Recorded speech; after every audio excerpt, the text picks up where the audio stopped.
Zavod Združenje tolmačev za slovenski znakovni jezik je organiziral posvet z naslovom 20 let zakona o uporabi slovenskega znakovnega jezika. Od improvizacije do profesionalnosti. Na posvetu so tolmači predstavili svoje poglede in izzive, ki jih srečujejo pri svojem delu.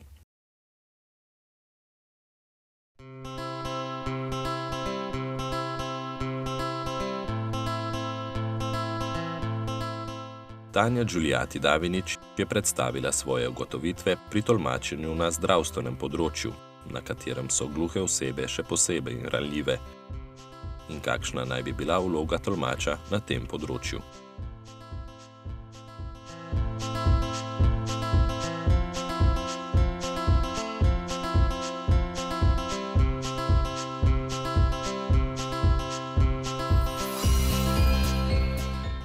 Gluha tolmačka Maja Kuzmaganić je opisala interaktivno komunikacijo v slovenskem znakovnem jeziku ter učenje slovenskega znakovnega jezika v predšolski dobi gluhih otrok.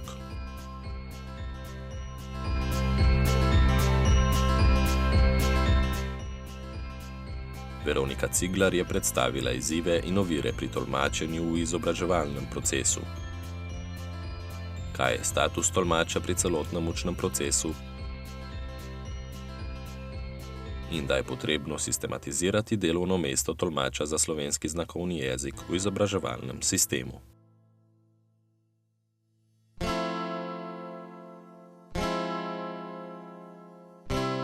Zlata Crljenko pa je govorila o vlogi tolmača v pravnem procesu.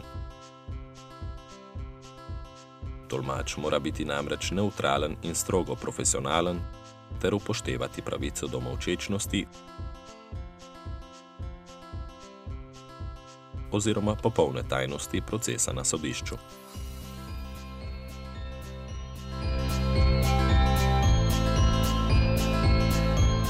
Ljubica Podboršek, najstarejša aktivna tolmačka, pa je predstavila veščine in spretnosti pri tolmačenju v medijskem prostoru. Kaj je potrebno vedeti pri javnem tolmačenju v medijih in na množičnih dogodkih? Kako naj tolmač sledi in tolmači vsebine pri tem, ko sočasno aktivira spomin, posluša, analizira besedilo ter ga posreduje v znakovni jezik.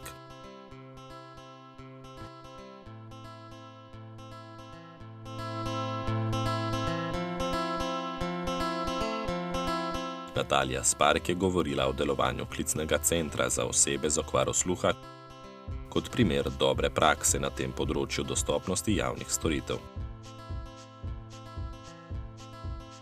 Klicni center deluje od leta 2009.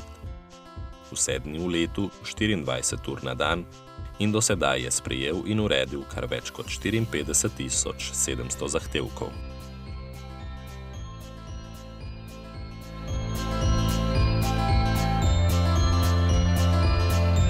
Nina Apolonio je predstavila delovanje Evropske organizacije tolmačev znakovnega jezika, katere je Združenje tolmačev za slovenski znakovni jezik, polnopravni član že od leta 2013.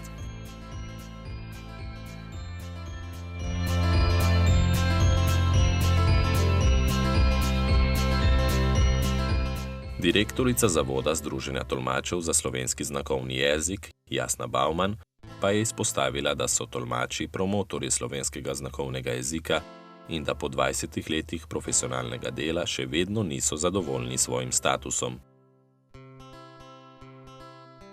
Nekateri deležniki še vedno vidijo tolmače v vlogi spremljevalcev ali osebnih asistentov gluhih oseb.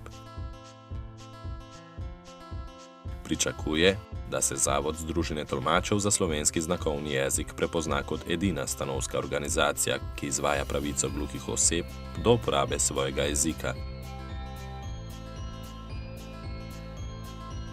Poiščejo naj se možnosti za financiranje oziroma sofinanciranje programa za pridobitev certifikata. Jasna Bauman je namreč mnenja, da bi to pripomoglo k večjemu interesu in vpisu za ta poklic.